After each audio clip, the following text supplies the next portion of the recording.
Solving quadratic equations by completing the square. We can factor into perfect squares where the terms here are the same. The binomials are the same. If the binomials are the same, we can collapse those into one single binomial squared. So the key to getting this right here, where the binomials are the same, is called completing the square. Here's what the process looks like.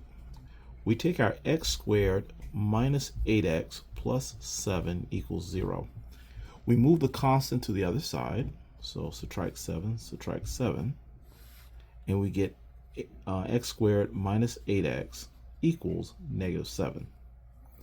Now from here, we're going to complete the square and fill in this little gap here. We take the b, which is the negative 8, and what we're going to do is divide it by 2 and square it. So two 2's are used, one for division, one for squaring. So let's work with this one inside first. So negative 8 divided by 2 gives us a negative 4. And when you square negative 4, you're going to get a positive 16. Now, this positive 16 is going to go on both sides here. So what we're going to get is an x squared minus 8x plus 16 equals negative 7 plus 16. Where we do to one side, you do it to the other. So the 16 goes on both sides here. Now, when we factor this into two binomials, we're going to get the x times x for the x squared. And for the 16, we're going to get 4 and 4. Now the signs need to be the same, and we need to get a negative 8x. So it'll be negative and negative. And you see the binomials are the same. When you combine these on the other side, we're going to get a 9. Okay, I'm going to simplify those two.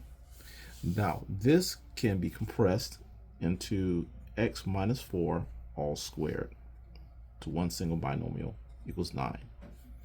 And the x minus 4 squared equals 9. We can solve this by removing the square here by taking the square root of both sides. Now, square roots imply that you're going to get two answers. So we're going to put a plus or minus over here once we use the square root. The square goes away, and we're left with x minus 4 equals the square root of 9 is going to be 3. So we actually have two answers here. So let's add 4 to both sides. And once we do that, we're going to end up with two different problems. We're going to get an x with a positive 3 plus 4, and an x with a negative 3 plus 4. That represents our plus and minus here. So same signs add to 7, and different signs subtract to a positive 1.